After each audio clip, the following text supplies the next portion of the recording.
This mastery session is all about a method to times 100, to increase by a factor of 100 your productivity.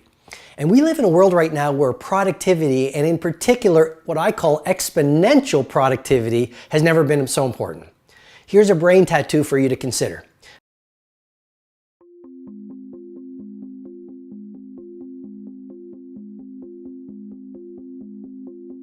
Ways. And I'm going to get right into the first one, which is the 90-90-1 rule. Now, I've become pretty well known for this. I've taught it to a lot of people who attend my annual event, the Titan Summit, and they have used this one tool alone to create vast amounts of productivity that have scaled their businesses, scaled their impact on the world, and created world-class lifestyles. So I really invite you to pay even more attention to the 90-90-1 rule. And what's that all about? It's pretty simple. The 90-90-1 rule is simply for the next 90 days, spend the first 90 minutes of your workday on your single most game-changing opportunity. Because what happens? A lot of us get to work and we spend our best hours on our least important activities. We get to work and we start checking our social feed. We get to work and we check our text about the latest TV show that we watched last night. And research has shown that the morning hours are when you have the most focus, when you have the most energy, and when you have the most willpower. And so you want to use that first 90 minutes, that is game time, that's show time. The second piece of technology to create exponential productivity is what I call tight bubbles of total focus. Your environment is so important. And if you look at B performers or C producers, they really don't pay a lot of attention to their environment. And so they get very distracted. There's lots of noises, their phones are going off, maybe there's news in the background, maybe there's messy environments all around them, maybe there's toxic people.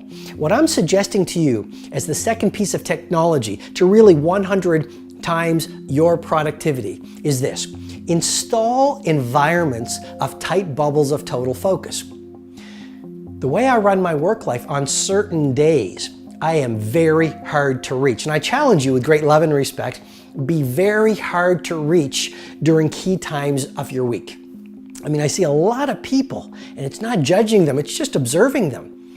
Every time their phone rings, they check it. Or they have, these loud notifications, so they're constantly being distracted. And we know what the research says. The research says we spend 2.1 hours a day in distraction. And it takes 21 minutes to refocus your focus after you've been distracted. So if you are being distracted by notifications, checking your phone, checking your Twitter feed, checking your Facebook feed, looking on Instagram, checking all the different platforms, that is going to destroy your focus. And the way I do it is I have certain days that I label as creative days. And on those creative days, I actually go device free.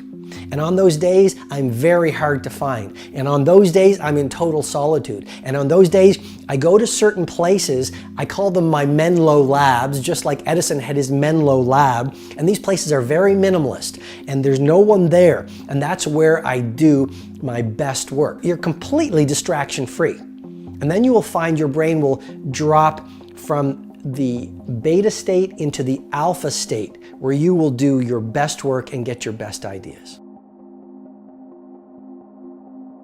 The next piece of technology that will help you create exponential productivity in your work life is choose your peer group really, really well. There's a lot of excellent science coming out and a lot of excellent research coming out that says the number one way to improve your behavior is to surround yourself with a peer group or social circle of people who are also playing at the level you want to be playing at. So if you want to be a high performer in terms of your productivity, populate your life with high performers. Now here's the science behind it. In the brain, we have something called the mirror neuron system of the brain. And it dates back to thousands of years ago when we were living on the savannah. And this mirror neuron system allowed us to model the behavior of the dominant people in the tribe. So if someone figured out a tool or figured out fire or a better way to survive, subconsciously, this system in the brain allowed us to model the behavior. And I think this is pretty fascinating information. Now here we are in the modern world, and what happens? Subconsciously, we are modeling the behavior of the people we spend most of our time with. And so if you are around victims, you will start behaving like a victim. If you are around people who are mediocre performers, you will subconsciously start behaving like them. If you're around people who gossip, who are not A players, who do not produce very much, you will subconsciously, because of the mirror neuron system in the brain, start performing like them. And then the final technology for you to create exponential productivity is what I call learned minimalism. So, minimalism is often considered as a design philosophy. What I'm encouraging you to do with great love and respect is to be ultra productive, adopt the mindset of learned minimalism. Now, I've worked with a lot of the most creative and productive people on the planet. I've worked with billionaires and CEOs. I've worked with true titans. Here's one thing I've observed in them. They understand that the secret to genius is not complexity, it's simplicity. If you look at a Picasso of any industry, if you look at a great artist, they didn't fill their work days and their personal lives with a lot of things. They filled them with a few things. I guess what I'm suggesting to you, be monomaniacally focused at being world class at just a few things. And if you look at any great artist, any great entrepreneur, any great business builder, any great author, they were monomaniacally focused on one thing. They were minimalists.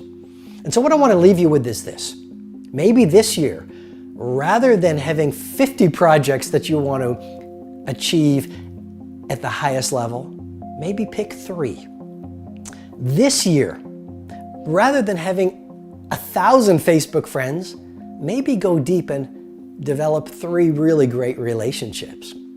This year, or maybe the next few months, rather than trying to read 20 audiobooks, 50 ebooks, go to 5 courses, why not focus on 1 course and 1 audiobook? And why not study 1 great autobiography? Maybe it's Isaacson's autobiography of Steve Jobs. Maybe it's Nelson Mandela's autobiography. I am encouraging you to really adopt this thinking protocol of becoming a minimalist. Focus, focus, focus on just those few priorities that when you roll up your sleeves and go deep in them, your focus, your energy, and your willpower, they will allow you to birth art into the world, which will allow the world to call you world class.